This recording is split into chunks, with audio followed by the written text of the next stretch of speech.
every investor should ask whether the uncertainty is at its highest. Can it increase? Can it reduce? How are you looking at markets at current levels with the kind of uncertainty that we are in? With events happening in one part of the globe and now two parts of the globe, chances of uncertainty reducing are very high. Any of these events bring with themselves opportunity, which is maybe why these events happen in the first case. So if we look at, nasty events and how the markets have behaved in that period, you find typically markets doing well. For many large market entities, these kind of events bring in good business, and think of it, market follows earnings growth. Hello and welcome to another podcast. Well, my name is Kshitij Anand, and if you look at markets at this point in time, we are seeing some bit of turbulence. Sensex has actually gone below 80,000. Nifty 50 also trading below the 25k. But numbers keep on changing. But what remains uh, over the long period of time is what should investors be doing at this point in time? Should they add more? Should they actually book profits at this point in time, or should they take money off the table because there's a lot of uncertainty? But to decode this, we have with us Prateek Agrawal, who is the MD and CEO at Motilal Oswal AMC. Prateek, thank you for joining us on this podcast. Thank you for having me. Thank you so much. Well, Prateek, let's start off with the markets. And I'm sure a lot of investors who are watching this interview at this point in time, numbers keep on changing. But then again, we have come up from the highs be it Sensex or be it Nifty or be it the broader markets. How are you looking at markets at current levels with the kind of uncertainty that we are in? Every investor should ask whether the uncertainty is at its highest. Can it increase? Can it reduce? Okay, point one, point two, and over what period of time? Sure. So, two things. Now, with trade wars or trade deals happening globally, Right. with events happening in one part of the globe and now two parts of the globe, chances of uncertainty reducing are very high. Right. And I thought just 15 days back, we were in that kind of a situation when uncertainty was reducing. We did not have trade deals. Now suddenly we had 3-4 on the trot. So uncertainties were reducing. Now this new bout of uncertainty has come about. Right. Now my thought is that this is the second point. How long will it continue? Right. In the current intense phase, my thought is it can't continue for too long. It can be a week, 2 weeks, 3 weeks kind of stuff, but it can continue at a much lower intensity for longer. Now, then that brings us to stage of the market. We think today fear is high. When when an event crops up, one believes the same high intensity will remain for a very long period of time. Now, if that is the thing, then it gets better. Okay, uncertainties from where we are reduce. Uncertainty means higher risk premium in the market, it reduces, and that kind of implies there is money on the table. Right. Absolutely. So the other thought is, easy number to track is oil prices. If oil prices stay below 80, now as of now when we are speaking, they're closer to 85. It is okay, neutral for this country. If it goes below 70, good for the country. And also oil prices in some manner will reflect the uncertainty on this count. Is it increasing, decreasing? So if it is decreasing, oil prices shall reflect it. So instead of listening to all the commentaries which are happening, it is very easy to just follow oil. So that is where we are. Now, the next thought is any of these events bring with themselves opportunity, Right. which is maybe why these events happen in the first case. So, if we look at, nasty events and how the markets have behaved in that period, you find typically markets doing well. Well, right. So, on the day this happened, both Israeli and Iranian markets were up. So was US. Yeah. Next day was a tad different, but they have been up. Now, if you look at other such events, in most periods you see markets doing well because for many large market entities, these kind of events bring in good business. And well, think of it, market follows earnings growth. Yeah. So while this is not nice on human beings, markets don't have sentiment, they follow earnings, and these events tend to be good for meaningfully large index companies in most of the countries. So indexes get pulled up rather than down. So think of it that way, then I think all the fear, uncertainty which is there at this current juncture should prove to be a good entry point. That is point one. Right. Now, point two is it is happening at a point in time in the year. Now, 15 out of 16 years, if we look at the past data, Jan to March is a difficult period for the market. Sure. Sure. As we go ahead, 15th of March, I keep saying onwards to September, October is a nicer period. Nice. Okay. So chances of somebody coming in now and having a good outcome over the next period is high. It happened last year also. We had a very bad Jan Feb last year. Same thing occurred last year also. Yes. So that is the second thought. So I would believe investors should,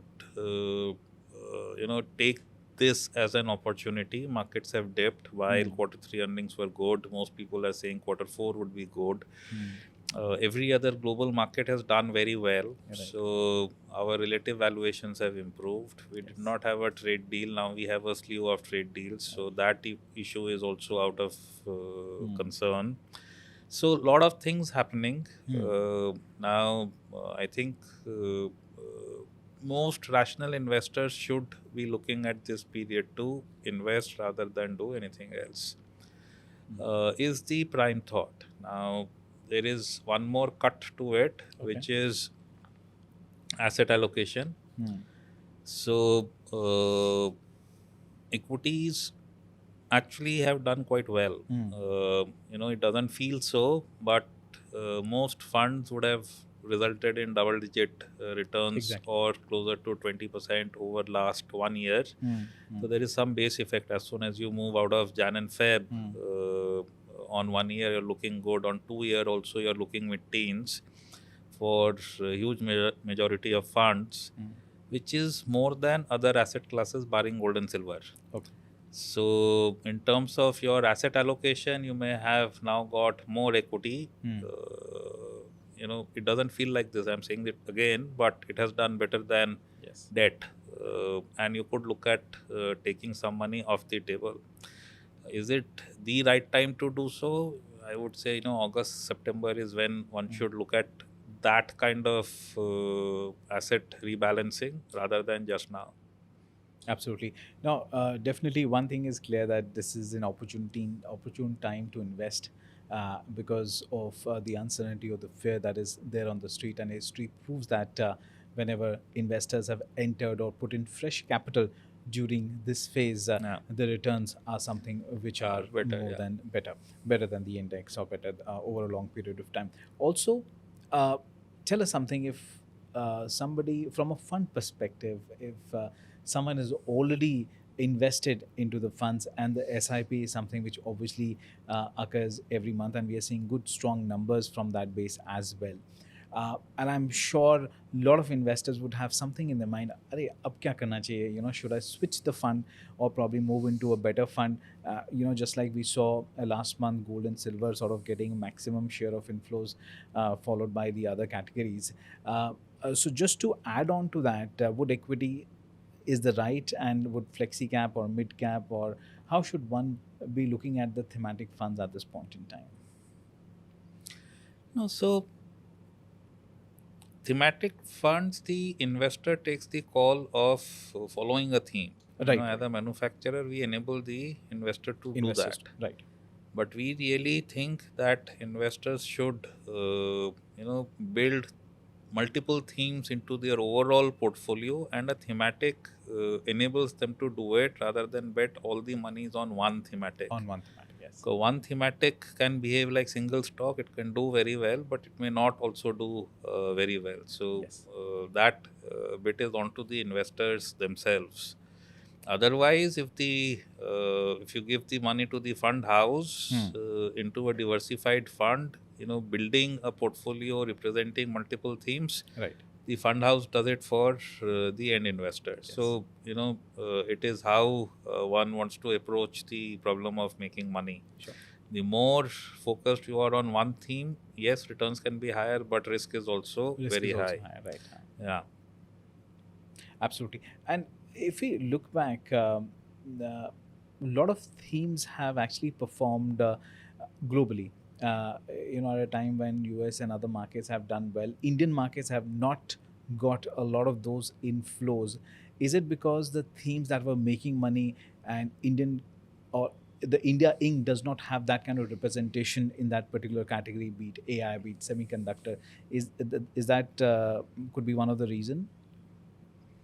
No, good question. So,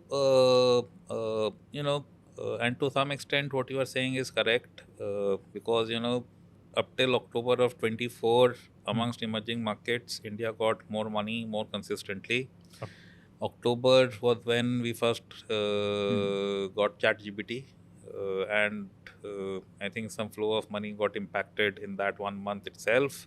And then, China launched a DeepSeek in Feb 25. Right. Yes, yes. And the direction of money flow changed considerably after that. So, AI impacts services way more. Right. It actually helps manufacturing. So, being an economy very heavy on services, and representation on the markets is also very high, is one reason why we did not do as well. Now, here let me build on your other part of the question. So, if you look at calendar 24, when we were getting monies from global investors more consistently, Right. New tech worked there. I'm generalizing it. New tech worked here. So we got a few guys to list, and then Right. they went through their ups and downs. But Right. 24 was a strong month for new tech in the country, and almost without exception. You saw EVs do well globally. In India, companies which had a good EV representation do very well. Do very well, yes. And some new pure EV guys come into the market. Right, right, right. Similarly, renewables did well globally, did well here. And whatever were the growth themes globally were reflected very strongly in this country. Right, right. Now 25 was different. 25, something similar continued to work globally, but in India it got completely disjointed. So one thing is very, very stark. European defense, for example, is doing very well. In India, while we got our issues with our neighbors, our defense companies haven't done too much actually. Yes, yes. So global themes broke. They were at best very weakly represented in the Indian market. And the key reason for the same was probably to do with low FPI flows. That's right. In 25, we got more months of outflows than inflows. Yes. Yes. So in 26, if one is an FPI sitting out and looking at various countries to put money, I think we present a much better picture. I mean, last year we did not even have trade deals. Others got on to trade deals Yes. earlier. Our currency was weakening. Others were strengthening versus the dollar. But now, and in terms of valuations, we were premium to where we used to trade. Now a lot of it has reversed. We are amongst the worst performing markets. So our valuations have corrected. At least there is a talk that AI may have peaked out. You need to give it a breather. Relative valuations have improved after a currency depreciation. Maybe we are at a sustainable level and we have now got trade deals. So, by that lens, we have a better play versus last year. Numbers have started to pick up. Quarter 3 was strong. Quarter 4 should be good. So I think we present a better picture just now, but is it compelling enough? Well, I would say not quite. My thought is we should see less selling rather than net buying. Net buy. Okay. Okay, so that is how the thoughts are shaping us just now. Maybe as the year progresses, things change for the better. Let's see. Absolutely. And Motilal, as a fund house, believes in the QGLP approach and how it differentiates itself. If you can also add on to what exactly QGLP means and how growth as a differentiator help you to pick stocks, especially at a time when markets have come off highs and there's a lot of room available in terms of the price. No, so lovely. If we ask ourselves why do stock prices move up, everybody says earnings moved up. Yes. So the next line is if earnings move up faster, stock prices should move up faster, right? Which is what growth investing is all about. Sure. Find spaces where growth can sustain for a long period of time. It is not 1 quarter, 2 quarter. It is 3 to 5 years longevity of growth. QGLP mein the second letter is L, which is longevity of growth. Right. So many of these spaces we discussed and some more we think have the tailwind where growth of an order higher than the index can sustain for the period we spoke of. Yeah. Okay.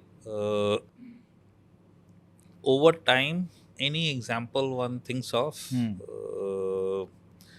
it can be private sector banks. That is a more recent example from 2002 to 2020. Certain NBFCs which have become mega caps over, let's say, 17, 18 to now 25, 26. ID companies in the 90s, all point to super strong growth sustaining for multiple years.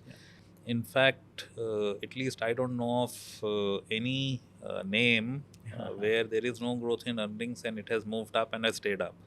It can move up, but it typically tends to fall off. So this is the only combo that is required and which is what we do. Now, growth investing has issues. Okay, I'll try and tell it mathematically. Sure.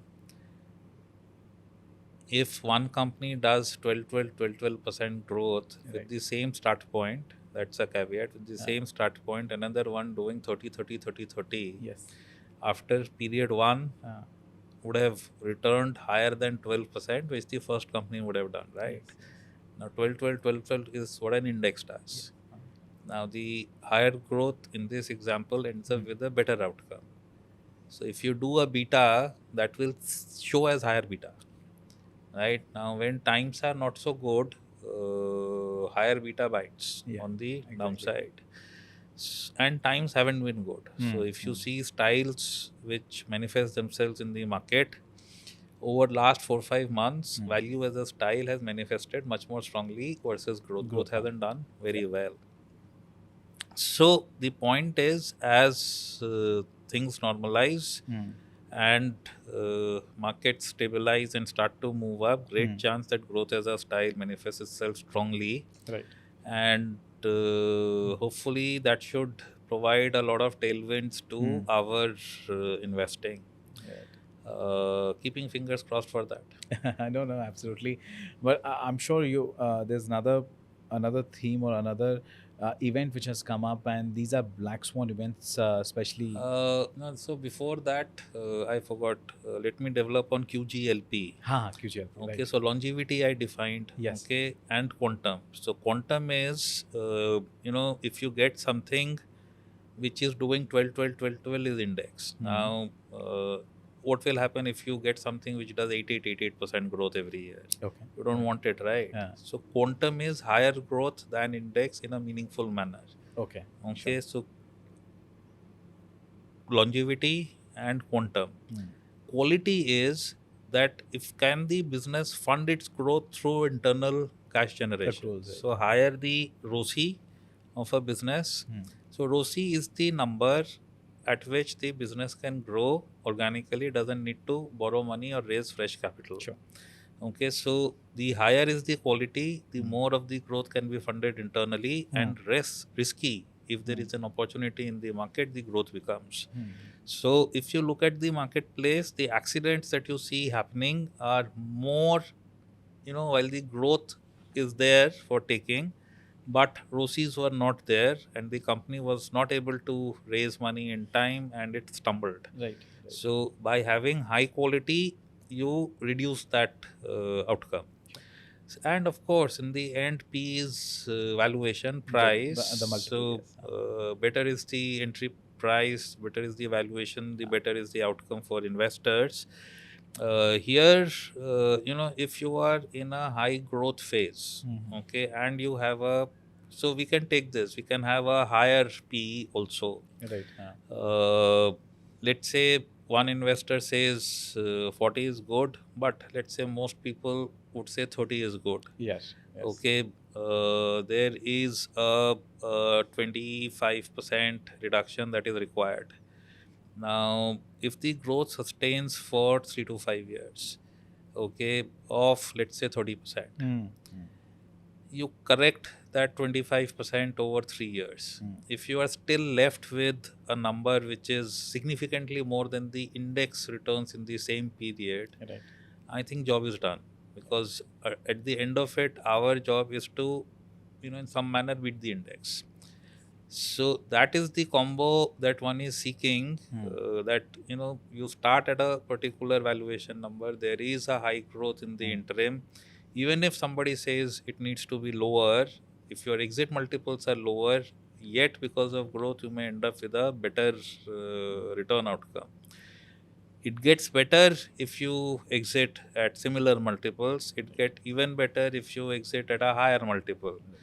So the longer growth continues, the higher can be the multiple, because the conviction in high growth sustaining just keeps increasing in the interim. And that again feeds into longevity of growth. The longer it is, the better. Absolutely, we'll definitely come how you pick stocks based on the growth investing probably later in the conversation. Sure. But right now, how are we managing risk? Because at this point in time, we are seeing some unprecedented times as well. New things are evolving every other day. The situation that we had probably a week back has now completely changed, and I'm sure probably another 10 days time we might see. More positive things. That is what we hope for, but you never know. But how are you managing risk at this point in time as well? No, we try and keep it simple. So, one thing is communication. Yes. If one communicates that one will be, close to index, better than index most of the time, all of the time, then there is one manner in which you manage risk. Okay. If you communicate that you are building a portfolio where active ratio is 90+%, across mutual funds and alternates, and expect us to be consistently inconsistent, then that problem is less there, not there. Yeah. Okay, so we do that. every conversation we make it a point to tell investors that see us as risky. Okay.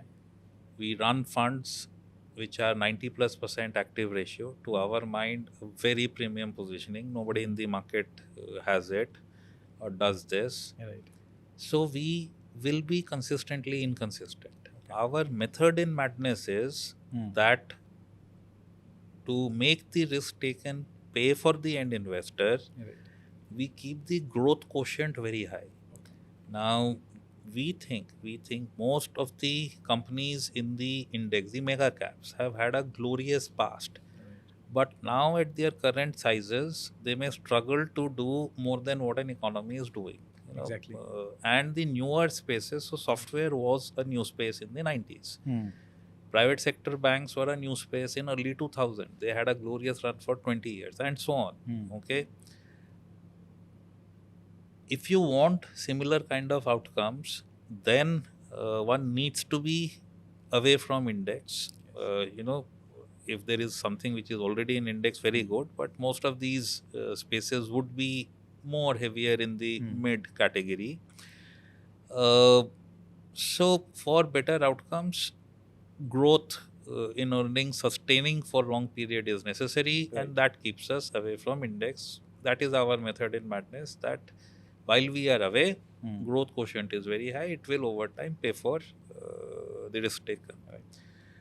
Now, the second thing that we do for on the side of risk is to not go overboard. So while we run focused high conviction strategies, 20 to 35 names is what you generally see in the house, X of one or two funds. Right.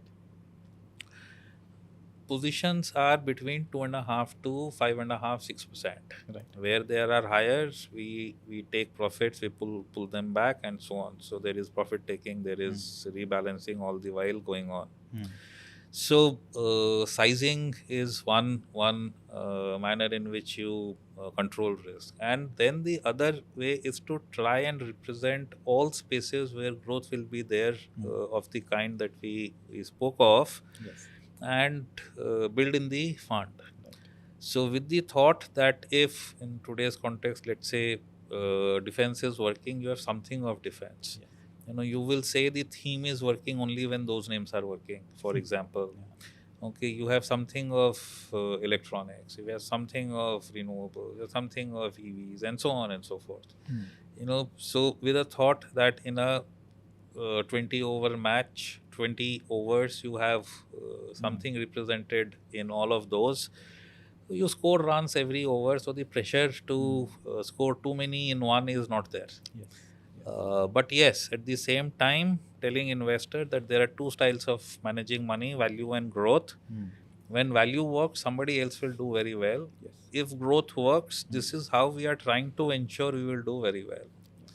Okay, is our reason for existence. So for growth, look at us. Okay. Now, we have thought through this. Okay.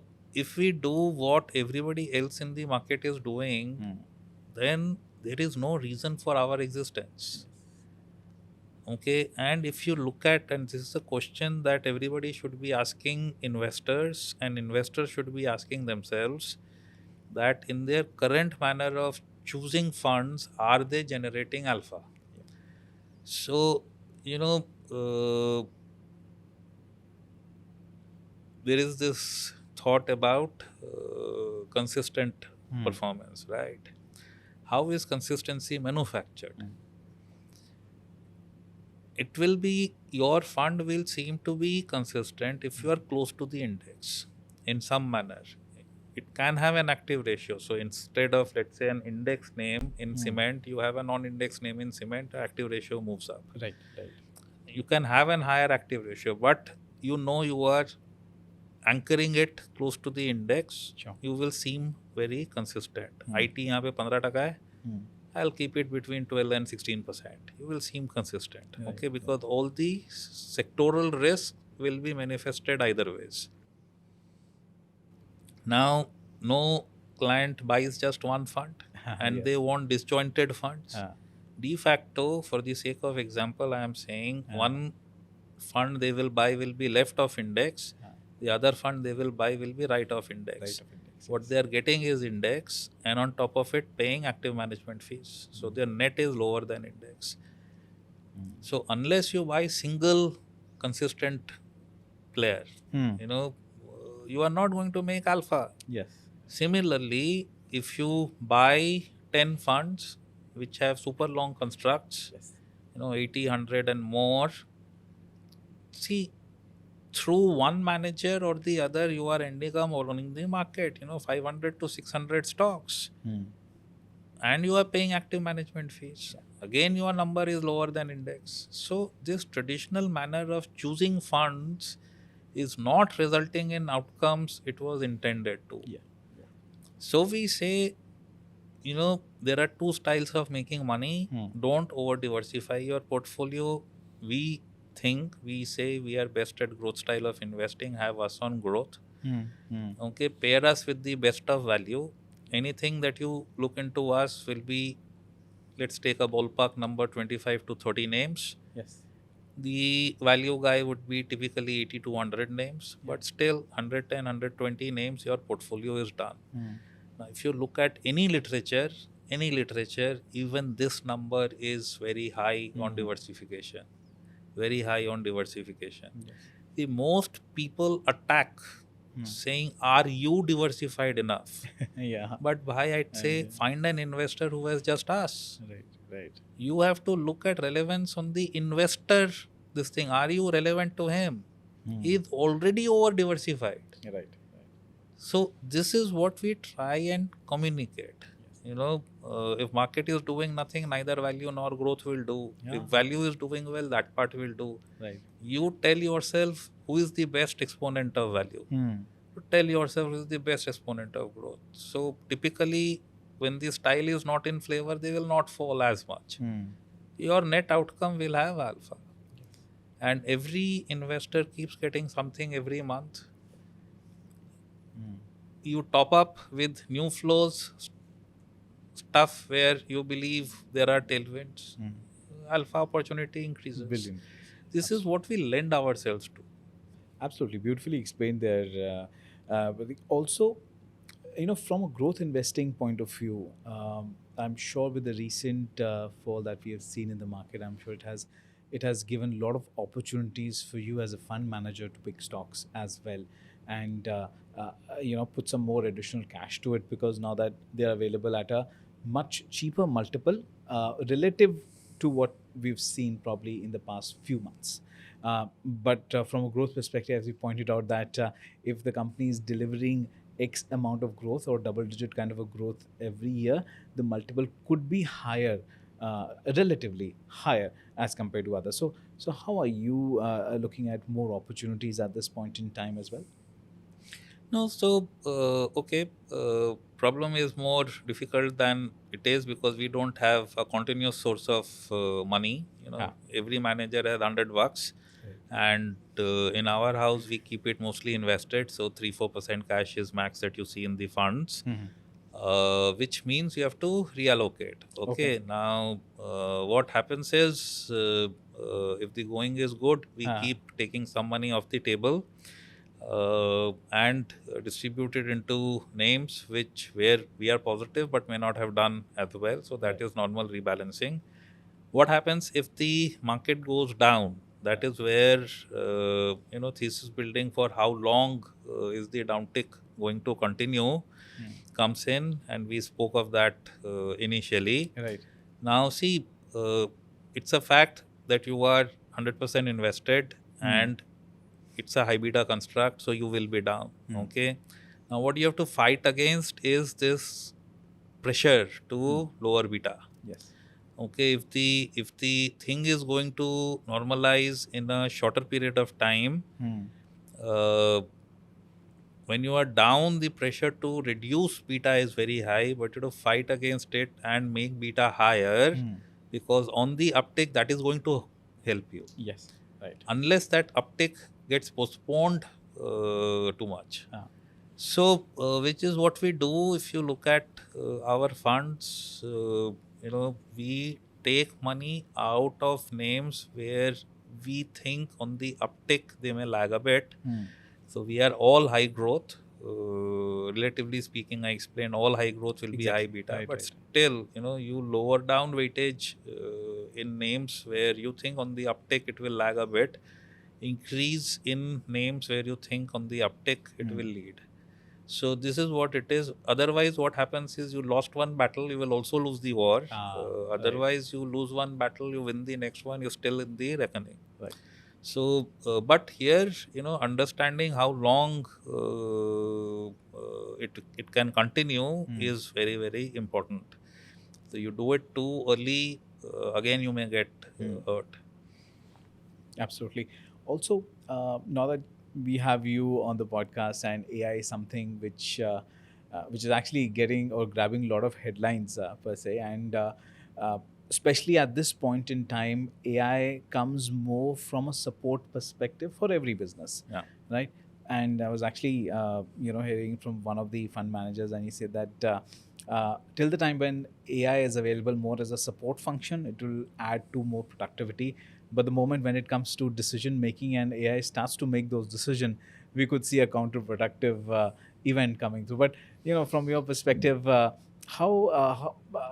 are the sectors wherein AI could be actually leading to more productive scenarios, and that could be more decadal kind of a stories investors can look at. No, so like we alluded to in the initial rounds, AI hurts services more. It Sure. can automate a lot of services, but it will be a productivity enhancing tool for manufacturing. Right. Right. So clearly, if you are with more manufacturing, they will be able to cut costs over time, and profitability, profits would increase. So that is one simple thought. Otherwise, the services is a broad term to use. Ah, Real assets are benefited, so hotels will benefit, hospitals will exactly. benefit. The productivity will increase. Yeah, but More efficiency. it can disrupt Ah. quite badly a few spaces. Software comes to the mind in Hmm. terms of the size of the industry. Hmm. But there again, there may be more pain in larger houses where, if you embrace it, everybody will embrace it. But Right. Right. the cuts, the pricing pressure may not be fully addressed. Next rung, the mids, the smaller companies may be able to get more business to take care of the cut in pricing. Hmm. So I think it will be a mixed bag. Only time will tell whether it has benefited or not. Over time, we think it will benefit. Okay. So, my simple thing is till the giver of a contract Hmm. believes that, I had $10 to spend on development, Sure. but versus 10, I can get this done for $6. Hmm. I am saving 4, so my company's immediate profits move up by $4. Yes. Yes. Okay, if that thought comes in the mind, and it can come, Ah. we get hurt. Okay, because we won't do that $4. But Yes. if the thought is that I had $10 to spend, well, what I thought I will do, I can do in 6, so let's do more and Hmm. keep spending 10, Hmm. then I think we are fine. Okay. Right.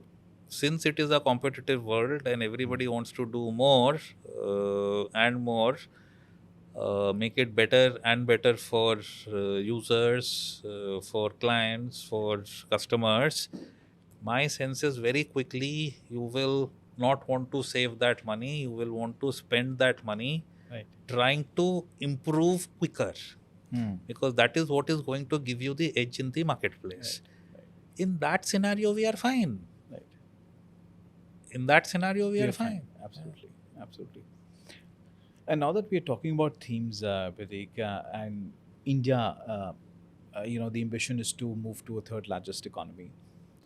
So, from your perspective, the long-term trend, are there any decadal kind of a themes that comes to your mind where investors can put their long-term capital, maybe for 5 to 10 odd years time? Any major themes that comes to your mind, or where the house is betting on? No, so many. So, but I will caveat it by saying that these days, increasingly, it is the larger guys who keep getting larger and larger. Yeah, yeah. So be with the winners rather than when I say something, go down the size, Sure, sure. this thing, right? Yeah. So think of it. Well, we are a large economy, doesn't mean too much. We are still very poor, which then means if we have to get to even where Chinese are over 15 years, Yes, yes. we will be super large then. Uh-huh. We are 1/6 of humanity. Yeah. So we will need a lot of power. Hmm. Would we do it through coal? Right. No. Earlier we did not have an alternative. Alternative was gas or oil, which was very expensive. Right. But now we have alternatives, and globally people want things clean. Yes. Europe says if you want to export to us, do it in a low carbon kind of manufacturing. Data center is a large theme. You won't do it through coal based power. It has Yes. to be renewable and all of that. Yeah. So that then becomes a very long theme. Okay, we grow as a country. Need for energy grows faster because most manufacturing is more energy intensive than services. Plus, as you grow richer, households themselves will consume more. So your per capita per unit of GDP growth, electricity consumption should be expected to increase, and a lot of it will come renewables is one. Second, in the similar this thing, next what comes to the mind is will we be driving same petrol diesel vehicles, or will we graduate to something else? We think slowly the attributes people seek from a vehicle, everybody is trying to project an image when you drive something. That image projection itself will change over time, and the move to more environmentally friendly means of transport will increase very sharply. Right. Already, for example, when we get bad pollution days in a city, it is EVs that work. Exactly. Otherwise, yes. you can't drive a petrol or diesel or alternate days kind of stuff happens. Exactly. So this is going to pick up. Yes, it needs charging infrastructure, so that can be a theme. It needs That can other additional stuff. theme too. Yes. So we spoke of renewables. So renewables suffer from this problem of intermittency. For that, you need storage. So storage of energy is a theme. It could be BESS. It could be pump storage. So all of these will have surrounding plays. Similarly, topic of the day, defense. Earlier people thought people can sit across the table and sort out differences. Exactly. Dialogue. With the dialogue, but yes. Now people think differently, but that then means that you need to be better prepared. Earlier things were like 1 week, 10 days, 15 days. Exactly. Now they linger on for longer. So every country, everywhere in the world, as a percentage of GDP, defense is going up. So it will be a space which will grow faster. Once again, lends to our kind of investing. There would be luxury.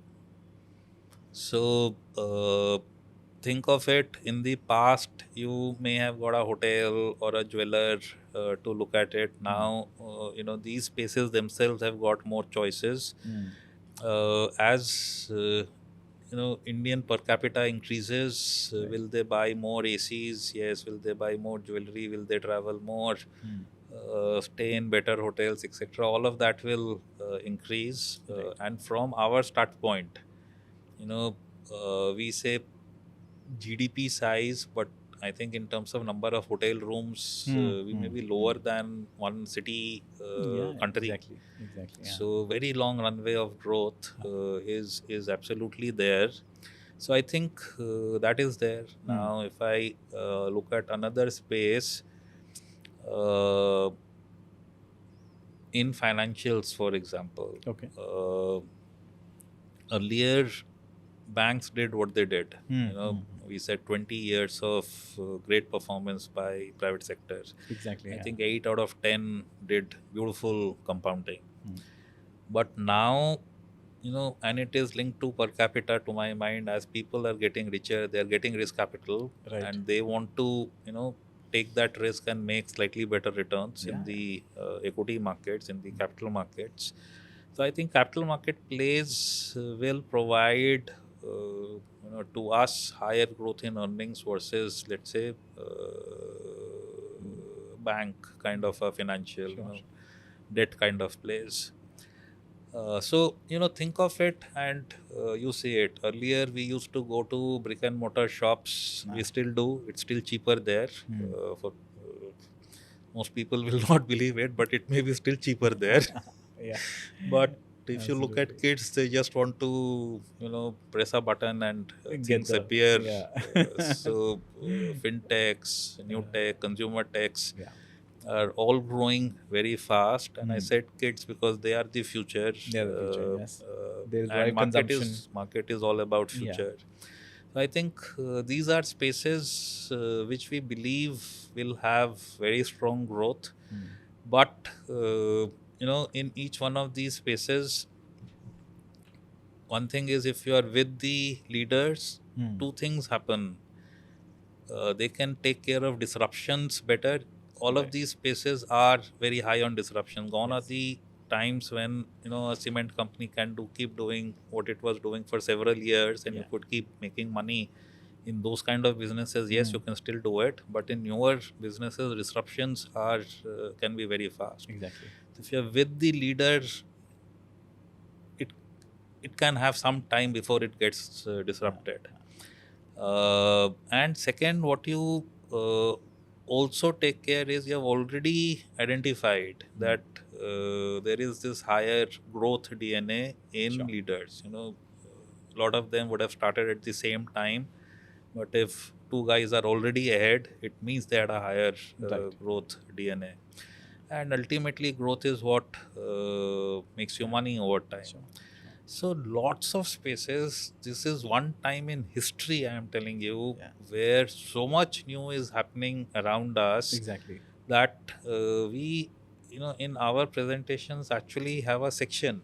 Hmm. We say it is time for alpha Absolutely. because, you know, Uh, index is giving growth of a particular hmm. amount, 8, 10, 12%. Hmm. But stuff in these spaces is generating growth of a very different Hmm. quotient, and lot of it will sustain for multiple years. It is Okay. not half a year, 1 year, 2 year story. Absolutely. Absolutely. So this is what it is. And like I said before, you know, 20 over match, you have something representing every Uh, space. You look at our portfolios, you will find representation of practically everything. You know, yes. electronics, for example, you Yes. can't be Deep importing so much. manufacturing, electronics. Yeah. So Yes. whole laundry list of this thing is there. Yeah. Something or the other keeps TikToking. Absolutely, as you rightly pointed out, it's time for alpha. I'm sure key message that investors should take note of. Other bit is about the crude oil, and if we see, yes, there has been slight uptick in the crude, but if you look back in the year 2008. When it sort of boiled more than $100 a barrel, uh, and our macro situation at that point in time is very different as to what we have a macro situation now. That also gives that kind of cushion to the economy as well. So if in case we see a rise in crude oil prices, do you see a kind of a very deep impact on equity markets, just like we had in the previous few occasions?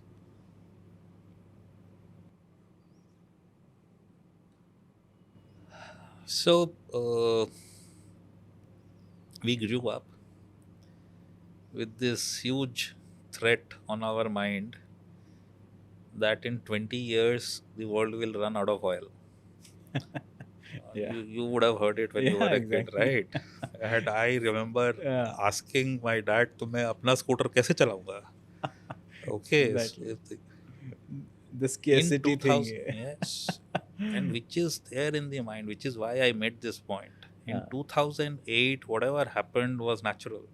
Exactly. Okay, this time whatever is happening is, boss, you don't sell your oil, let me.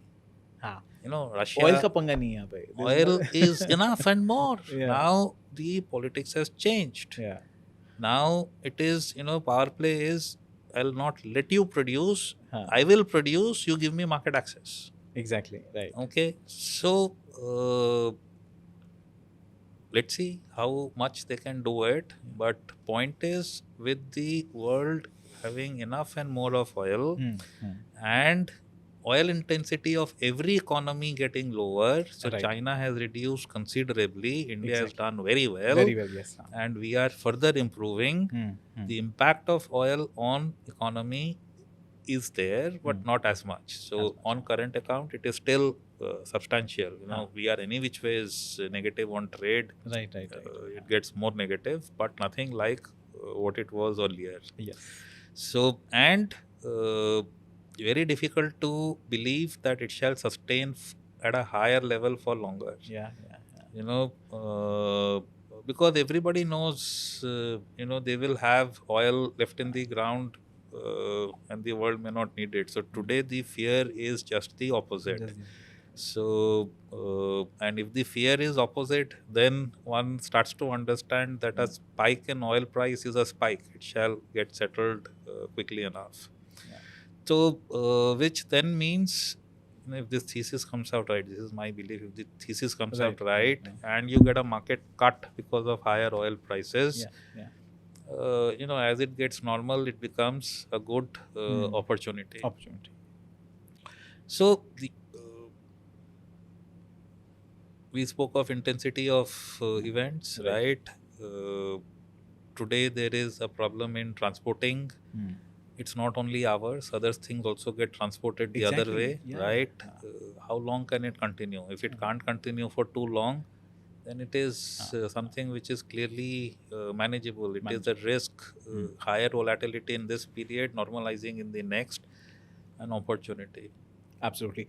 And, lastly, things which investors should not do, looking at the circumstances at this point in time. No, so I think investors today are very savvy, Very savvy, yes. Each investor may be doing his bit, but as a whole, I see them doing everything right. So, should one invest in a fund through SIPs? If the answer is yes, they are doing it. They're doing it, yes. Okay. At the time when markets are down, should you invest more? Now things may have changed because it's like a longish period of time when markets haven't done too well. But earlier, even in 25, you saw more flows in downtick months. Exactly. So Indian investors have been doing as a whole everything right. Very little one can tell them. And even now, yes, if other asset classes like gold and silver do very well for 3-4 months, money has gone there, which is okay. I mean, I think that money is financial asset money. As things normalize, it shall come back to equities. So I think investors understand this very nicely now. Very nicely. I have instances of kids asking me, markets have fallen, so my money will buy me more, right? Yes. Exactly, right. See, thing is, you put your money and then markets should work. But if markets are working all the while, then you are buying less and less of it. So give yourself time, and then the longer period market is at one level, it gives you an opportunity to put more money at work, so that when markets work, a lot of your money works, rather than continuous performance. So I think investors these days are very savvy, very savvy. So very little I tell them. I to actually look at them, marvel them, and try and learn. Absolutely. Well, on that Yeah. positive note, thank you so much for taking the Thank you time so out, much. Prateek. And I think I have one takeaway. It's time to build alpha. That's the one takeaway that I am taking, and I'm sure our viewers would also take that with them. On that note, thank you so much Thank for you so taking the much. time out, Thank you. Prateek. Thank you.